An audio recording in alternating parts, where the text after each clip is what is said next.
everyone. Well, I love a good pre-patch, don't you? This one, though, is a bit more of a drastic makeover than usual, and I am so here for it. Firstly, the pre-patch is split up.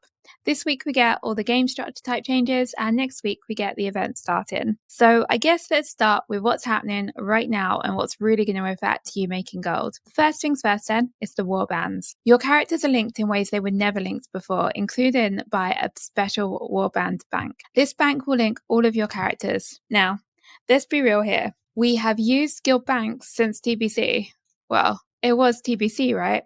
The best thing since Jammy Dodgers. Since your Warband Bank is basically an upgraded version of this that all your characters have access to, you can craft from it and it doesn't restrict your guild choice. You will still need a guild bank if you have more than one Battle.net, or perhaps you pour resources from other people. But for the most part, the Warband Bank is going to be a really good upgrade for gold making. Reputation and currency sharing.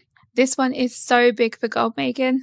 I'm basically in a perpetual state of wrong rep, wrong character. Although I guess here in retail land we call it renown. Wrong renown, wrong character. I can't get my patterns and I can't remember which quests I need. This is so big and it is such a quality of life change. Currency is also shared, but you do need to go through a little process in order to share it. There's a little UI, a bit like transferring money somewhere, and mostly it's converting at a 1-to-1 ratio. However, a few things are converting at 5-to-6. The UI is pretty clean though, it shouldn't be too limiting. Dragon riding is being converted to sky riding with more amounts available for it. At first glance it seems it's a little bit easier than in its initial form.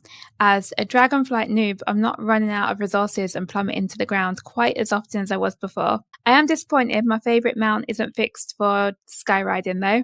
Did that happen to anyone else? Let me know in comments if your favourite mount got skyriding today. You'll be able to pass gear around with a new gear type that is Warbound until equipped. I'm assuming you can keep these in your bank as spares until the character needs them, which is pretty handy if you are still leveling anything. Hopefully the system will be used frequently as it's a very exciting change, especially being able to funnel some gear to your farming characters and your farming alts. Another big one, guilds across Realm. This takes us back to the Warbound bank point, doesn't it? What a huge change. Did you ever swap server? Great. Did you ever swap server 999 times? And now you have characters of varying quality across every server. You combine them all together now in one guild, making it easier than ever to track them and make them all work for you. This also goes for those additional Battle.nets too. You can guild them all no matter what the server is. For gold makers, these changes are going to make the War Within an expansion like no other, if we can figure out how to track all these new tools though. It's also pretty nice for if you have an ex-guild that fell apart at some point. Maybe everyone's now moved on, but you can still keep in touch way easier with a cross-realm hideaway for all your alts. This phase of pre-patch is also bringing in the talent changes, but not the hero talents yet, unfortunately. Although Season 4 officially will have ended, all Dragonflight raids will be awakened. So that means they're going to be harder, and you can still do your Mythic Plus keys, but the Season 4 ratings are going to be fixed already. With the new talents and spells, now's a great time to get to know your character again, or maybe find one that you do love for the War Within. You might have heard me mention how I boosted a Druid. I'm already full of regret and looking for my next move. But I do intend to try out some of this Mythic Plus business now it's off season, of course, and get some practice in. Gold making in pre-patch then right now is going to be a focus. It's really going to be about getting the house in order. Make sure all your characters are in the right places, perhaps getting a few more from Mop Remix. I'd anticipate, as usual, all bags to do really well in pre-patch.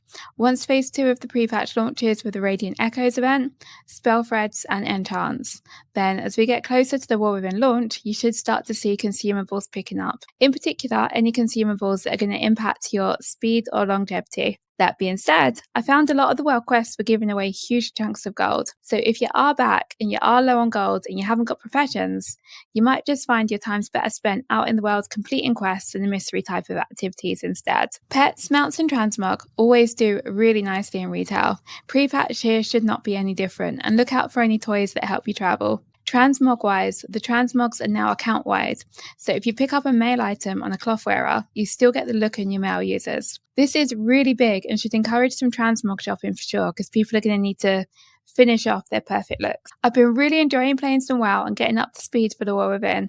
I've even started looking for a guild.